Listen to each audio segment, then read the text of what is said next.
Hello again, park managers, and welcome back to another one of these videos. I'm Erik, your senior community manager, and this is a very, very exciting time because, in case you missed the announcement, Jurassic World Evolution Complete Edition is coming to the Nintendo Switch on November 3rd. And so very, very soon you will be able to make the dinosaur park of your dreams anywhere you want, as long as you have a Nintendo Switch, of course. Personally, I think this is very exciting. I love the Nintendo Switch. I love Jurassic World Evolution, and so putting the two together just makes absolute sense, in my opinion. For this video, I sat down with game director Richard Newbold and Frontier's head of technology Matt Simper to talk a little bit about Jurassic World Evolution Complete Edition and some of the work that's been done to put it on the Nintendo Switch. So we're going to throw it over to that conversation right now, and I hope you enjoy it. I'm joined by two amazing people, game director Rich Newbold and Frontier Development's head of technology Matt Simper. Welcome. Thank you for joining me. Thanks for having us. So we are bringing we're bringing Jurassic World Evolution Complete Edition to the Nintendo Switch, which is amazing. I think the Nintendo Switch, for me at least, is a great platform. It's probably the thing that I play the most these days because I can take it with me anywhere I want to go. So Rich, as the game director, what was it like seeing Jurassic World Evolution run on the Nintendo Switch? What's it like bringing this big game to a new platform?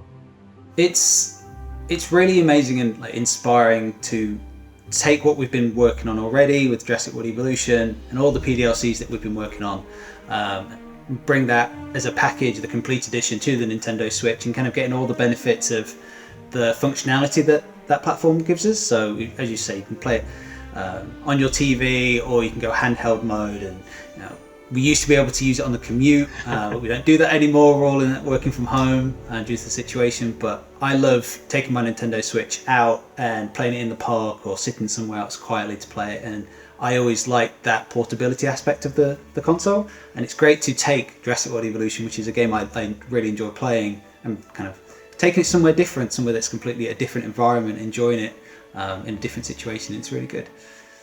Now, Matt, you were sort of the technological spearhead of this project. What was that like for you, the process? Yeah, it was great. I mean, obviously sort of getting it to fit onto the Nintendo Switch and being able to take that and put it into that kind of small handheld form. I really enjoyed that. It was great fun to kind of do. And yeah, just being able to pick up that console and sit on the sofa and pretend I'm working, plug it into TV and pretend I'm working. Just watching it now as we've sort of finished it, it's fantastic to sort of see it play back on the Nintendo Switch. So, Rich, what can players expect from Jurassic World Evolution Complete Edition? So, in the Complete Edition, you get the base game of Jurassic World Evolution. You get every PDLC that we've done for the game. So, all of the kind of narrative-based PDLCs with Dr. Henry Wu, Claire Dearing, and Return to Jurassic Park with the doctors from the original film. You get all of those campaigns, and you get every dinosaur pack that we've done as well. The herbivore pack, the Cretaceous pack, and the carnivore pack. And every kind of game update that we did as well through those PDLCs. So you get all of that in the complete package, hence the complete edition. Hence the name, yeah. Hence the name. All in one go, all in one kind of package, keep saying, for you to enjoy. So you get it all in that. So yeah. So Matt, what's it like? Like, what do you have to do to sort of take all of this and sort of just put it into the Nintendo Switch? Well, yeah, I guess there's a few things. I mean, the first thing I'd say is I was on Jurassic World for the original game until we sort of did the first release, and so I've sort of came back and had to port everything else they'd done in the meantime, and sort of seeing how much the game had changed from when I left the team to when we started this was amazing. It gave us a lot more to fit onto the Nintendo Switch. What were some of the things that had to be done in order to make it still look and feel and sound as good as the other versions? Obviously one of our concerns was how the user interface would hold up on the small screen.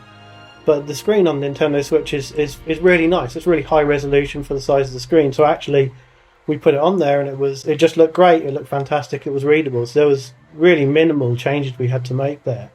in terms of sort of bringing the rest of the game, that we had to do, make some changes, but it was still a really key part of the project to make sure that we kept that look and the great animation on the dinosaurs and those aspects. So it was sort of very fundamental to us. We weren't going to sort of dial this all back. We wanted to keep it at very high quality, and I think we've managed that. I think it's great. I think a key thing for me was making sure that we had parity between the Nintendo Switch version and the other versions that we already had. We went in with the ethos of like, we don't want anything to be different. We don't want to dial down the experience. We don't want to change anything. So, and that's a key thing for us across the game as a whole on the 3 platforms that we released with at launch. So we wanted to make sure that it was the same experience that players would get. And even when we did stuff like the input stuff on the PC, where you can play the game with the mouse and keyboard, or the gamepad, we want the experience to be the same. It's a very key thing for us that people experience Jurassic World Evolution to the best it can be, but also that it's got parity across all the different platforms, and especially with the Switch, the Nintendo Switch, which is a challenging platform compared to the other ones because of its nature. It's very easy to go, okay, we need to make sacrifices, we need to make compromises, and those kind of things can happen to gameplay, they can happen to the experience. But for us, it was a key thing of always, okay, what did we have before? We need to maintain that. We need to have that as much as possible, if not exactly the same.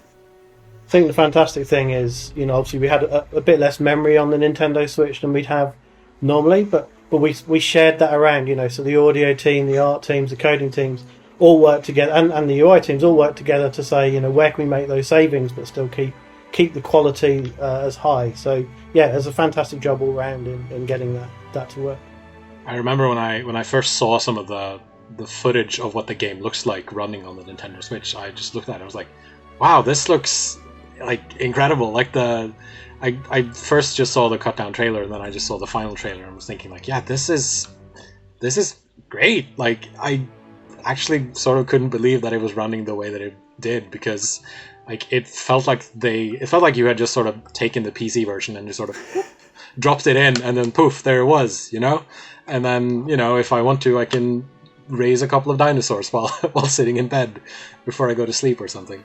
Yeah, it's been interesting, because obviously with work from home, it was a bit harder to sort of get Nintendo Switch builds to different people. So the team was sort of furiously working, saying it's looking great, but all of our CCO hadn't really seen the build, and when he saw it for the first time, and he was sort of similarly flabbergasted and like, this is amazing. How have you managed this? This is so yeah, it's great. Just to go from sort of seeing nothing to seeing that has been quite rewarding. When you play a game like this, how do you prefer to play it? Like, is it handheld or is it docked mode? I can definitely see myself playing the game in both situations. I think if I still had the commute to work, I'd probably be sat playing it on that in that half an hour, because it is a game that I think I'd definitely drop in and play, and then, as you say, you can just add a couple more dinosaurs to a park and then go to bed. I think I find myself playing it that way sometimes as well, even on my consoles at home. I'm pretty much the same. I sort of switch between handheld or docked mode depending on the situation. It's nice to sort of sometimes be sort of, like you said, away from everything else, and sort of just sitting there with the handheld mode in your hands. But sometimes you just need to put it in the dock, get it up on your big TV, and then it's like, oh yeah, like it looks great on the screen, and it looks great on the TV as well, and it's fantastic.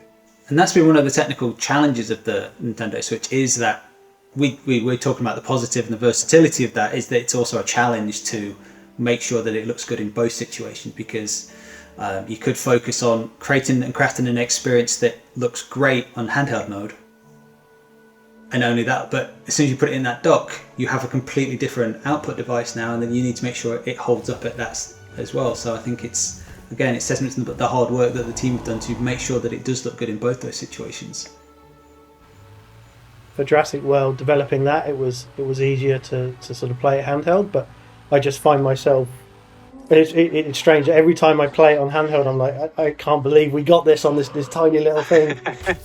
So I kind of just, it's very satisfying to play it for me in handheld.